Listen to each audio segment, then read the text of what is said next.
Qui s'est mis en place depuis déjà des décennies et qui est en train de commettre des effets très graves par rapport à l'emploi, dont les effets sur ce département sont encore plus visibles qu'ailleurs. Bon, je regarde aujourd'hui Sanofi, mais également Kemwan, et sans oublier, parce que ça aussi des fois on a tendance à l'oublier, ou quand on parle de licenciement massif, on ne pense pas à ce qui se passe au niveau des services publics.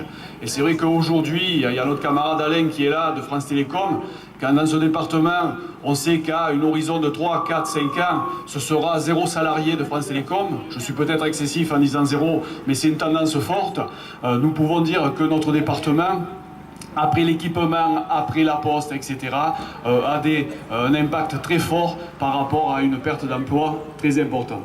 Donc c'est vrai qu'aujourd'hui, d'être là et de pouvoir discuter ensemble sur les moyens, parce que je pense que ça c'est important aussi, de lutte à mettre en œuvre pour lutter contre cette politique, ça passe aussi par la prise de conscience. Et je pense que c'est dans des moments comme ça, avec des échanges de ceux qui sont en lutte sur ces fondamentaux, permettra à chacun aussi de prendre conscience de la nécessité d'être dans les actions et dans la lutte telle que nous le sommes aujourd'hui.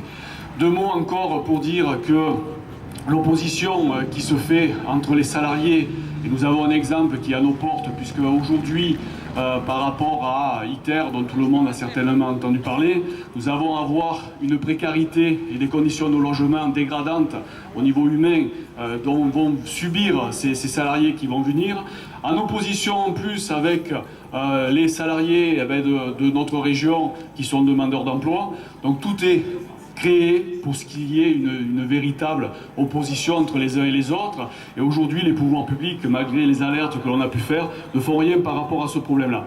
Donc quand on cumule emploi, comme on a sur ce département, problèmes liés au pouvoir d'achat, et qu'on peut mettre en avant aussi, et je pense que là, ça c'est quelque chose de très important, que si on continue à perdre de la richesse, parce que là aussi il ne faut pas se raconter des histoires, c'est bien l'emploi industriel qui crée de la richesse, qui crée de la valeur ajoutée. Donc à partir du moment où, comme on l'a fait, puisque les chiffres sont quand même éloquents, hein. On a perdu à peu près 2 à 3 000 emplois dans les dernières années sur le site d'Arkema. Si on continue comme ça sur notre département, et je pense que là aussi il faut avoir conscience que nous on en a des effets que l'on voit plus rapidement, mais c'est vraiment cette politique qui aujourd'hui détruit les emplois, mais au-delà détruit les savoir-faire. Parce que là aussi c'est important en termes de formation professionnelle et de maintien donc des savoirs et des connaissances.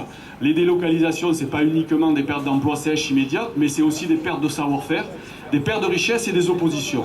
Il nous faut revenir, et là je pense que l'exemple, et je les salue, de nos camarades de Fralib, se réapproprier l'outil de production, se réapproprier les décisions et faire en sorte que les salariés interviennent sur les décisions et les orientations que nos boîtes sont en train de prendre.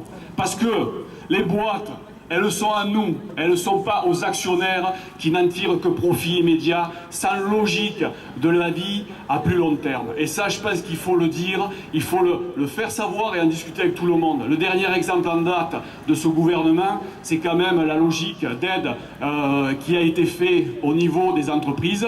Ce n'est pas une aide ciblée par rapport à la perte en fonction des pertes de savoir-faire, ce n'est pas une aide ciblée en fonction justement de la formation professionnelle, ce n'est pas une aide ciblée par rapport où on pourrait créer des emplois, c'est une aide générale qui profite aujourd'hui à enrichir encore plus les actionnaires. Voilà, merci. Je vais m'en aller et j'espère qu'on pourra reproduire ce genre d'initiative ailleurs et avoir ces échanges, parce que c'est à partir de nos luttes qu'on pourra créer cette prise de conscience qui est nécessaire politiquement.